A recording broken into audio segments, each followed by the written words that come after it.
since I was a little boy, I didn't care about sports, I didn't care about toys, just dance. All I ever loved was dance.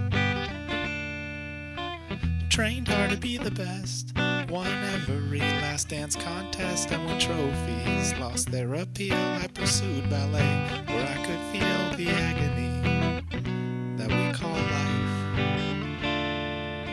My first season went fine. My second season made me rich. My third season I collapsed on the stage and couldn't even make my legs twitch. I couldn't understand what went wrong. My lifeless legs had always been so strong. I looked up into the crowd. The audience commotion was so loud, but staring right at me was Boris Smith, my arch enemy. He clutched a tube to his heart, which he had used to fire a poison dart right at my spine. Test after test didn't reveal a thing. I jabbed a scalpel in my thigh and it didn't even sting. They took blood and did an MRI, did an EKG, and they tapped my spine. And finally, the doctor came in. He wouldn't look me in my eyes. From the hallway I could hear my mother's cries. He said, "I'm sorry, my friend, but you'll never dance again." 2 years rotting in a bed, I begged my nurse to put a bullet in my head. Without dance, I have no reason to be. Seems God will show no mercy on me. The nurse came in, holding a gift, and said it's from one Boris Smith. I shuddered and said, "Just send it back," but instead she set it upon my lap. It was a collection of articles about him. I felt a river of tears pouring off my chin. I will dance again.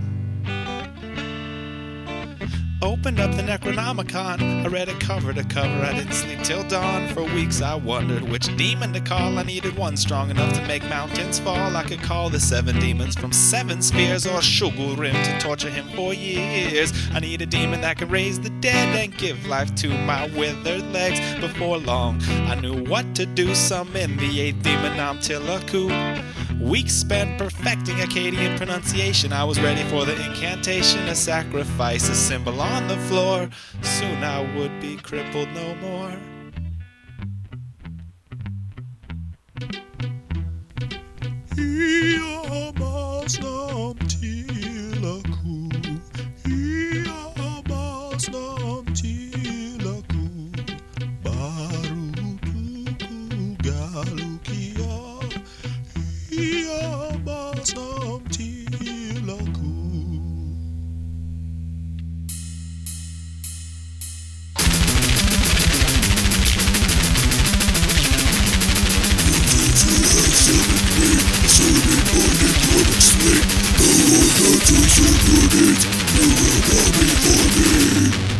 Oh, great Namtilaku, there's just one thing I'd ask of you. Life for my decrepit legs. For this I'd give my soul, my head. And before I could say any more, he slammed his fists upon the floor.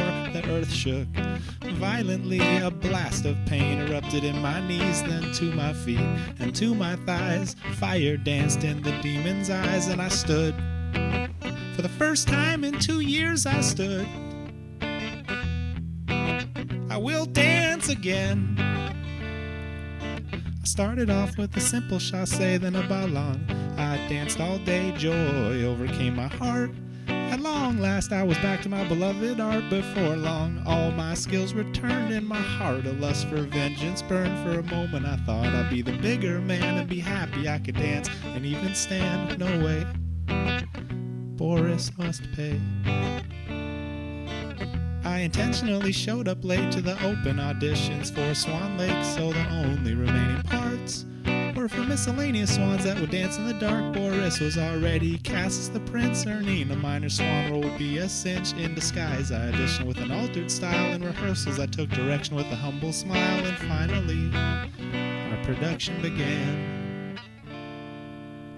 The story of Swan Lake's not terribly long. It's about a prince that falls in love with a girl that a sorcerer's turned into a swan, and the only way for the swan to turn back to a girl is if the prince declares his love for her to the whole world. So easy enough, at the next royal ball, the sorcerer takes the prince into the gala hall and says, "There she is, my boy. Go up and declare your love."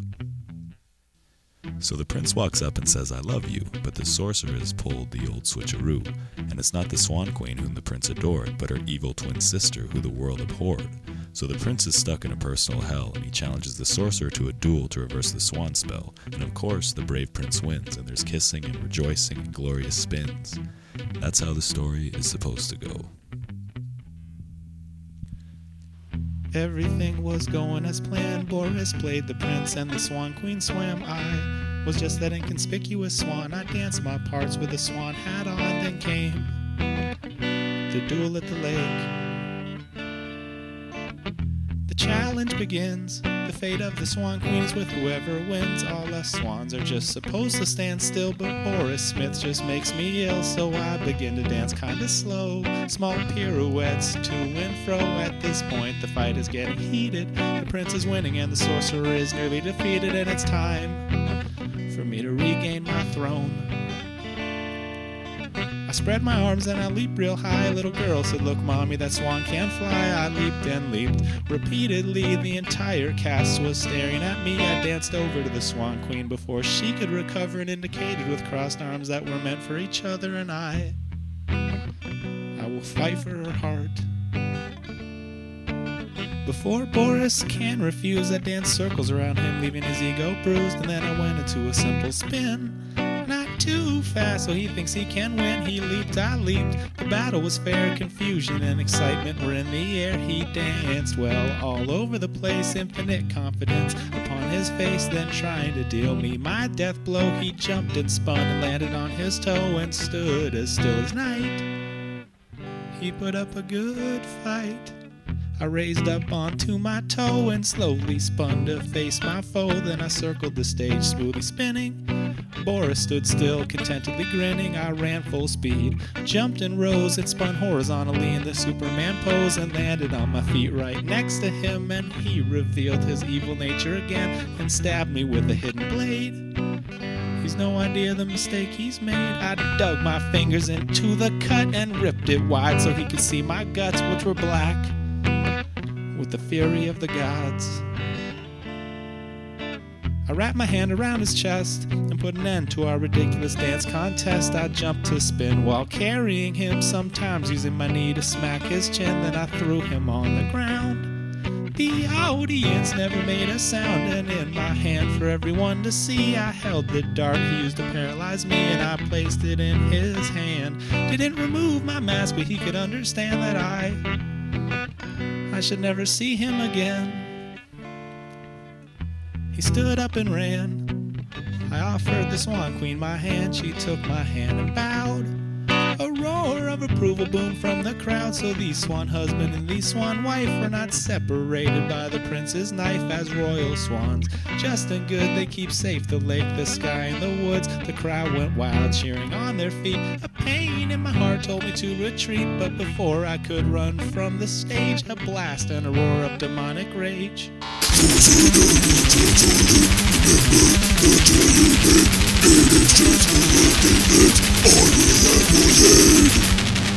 With claws long and sharp, he sliced at my neck, ripping flesh apart, and in his hands he held my head. It was excruciating, but it never bled, he said.